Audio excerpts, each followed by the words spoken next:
Okay, try this for a moment. Just close your eyes and really try to imagine the greatest being you can possibly conceive.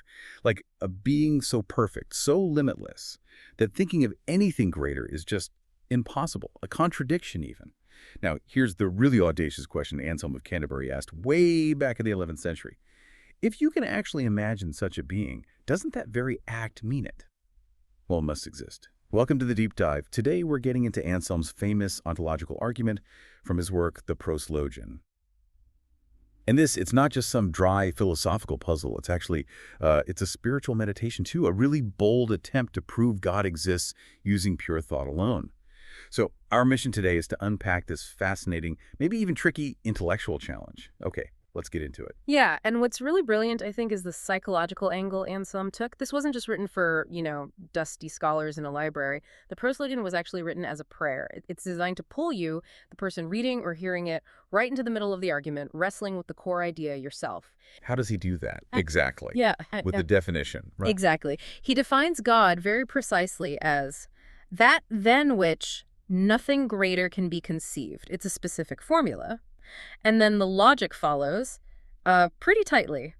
If this ultimate being existed only in your mind, well, then you could conceive of something even greater, couldn't you? Namely, a being that exists both in your mind and in reality, because surely existing in reality is greater than just existing in thought. Right, that makes sense. But wait, that contradicts the initial definition, because God is supposed to be that than which nothing greater can be conceived.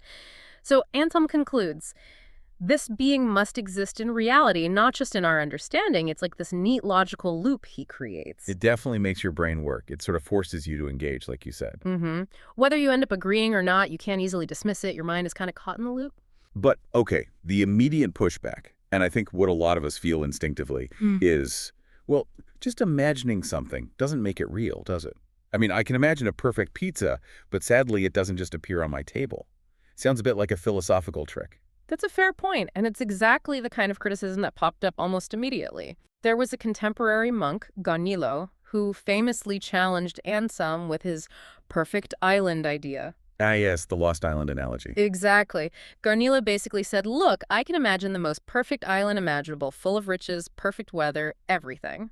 Does my ability to conceive of this perfect island mean it must exist somewhere out there? His point was, Anselm's logic could seemingly prove the existence of anything if you just define it perfectly. So how did Anselm respond to that? Because it sounds like a pretty strong objection. Or later thinkers, like Descartes. Well, Anselm's counter was essentially that his argument only applies to God. Because God, defined as the greatest conceivable being, is unique. Existence, Anselm argued, is a necessary part of that specific being's perfection. An island, however perfect, doesn't necessarily have to exist to be the most perfect conceivable island. Its essence doesn't intrinsically demand existence in the same way. Okay, so it's about the unique nature of the being defined. Precisely. And Descartes, centuries later, kind of picked up on this. He saw existence as a perfection, an essential attribute of God, much like, say, having three angles adding up to 180 degrees is essential to the very definition of a triangle. You can't conceive of God without existence being part of that conception for Descartes. I see. It hinges entirely on that very specific definition of God as maximally great. Really does. And, beyond the pure logic, which is fascinating in itself, there's that other layer you mentioned, the Proslogion, is a prayer, as something deeper. It feels like Anselm isn't just playing a mind game. He's tapping into this human longing, this desire to connect with something ultimate. Absolutely. That's key. It really shows faith and reason working together, doesn't it? Like partners in trying to understand the biggest questions.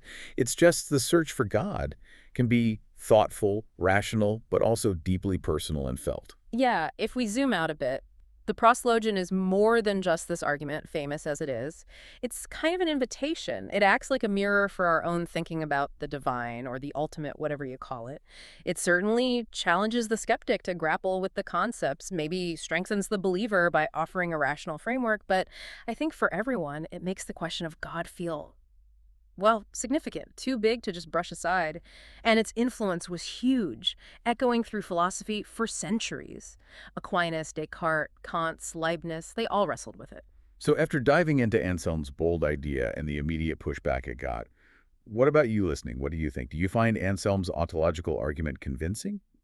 Or does it strike you more as a really clever thought experiment, pushing logic to its limits, maybe a bit too far? It leaves you thinking, that's for sure.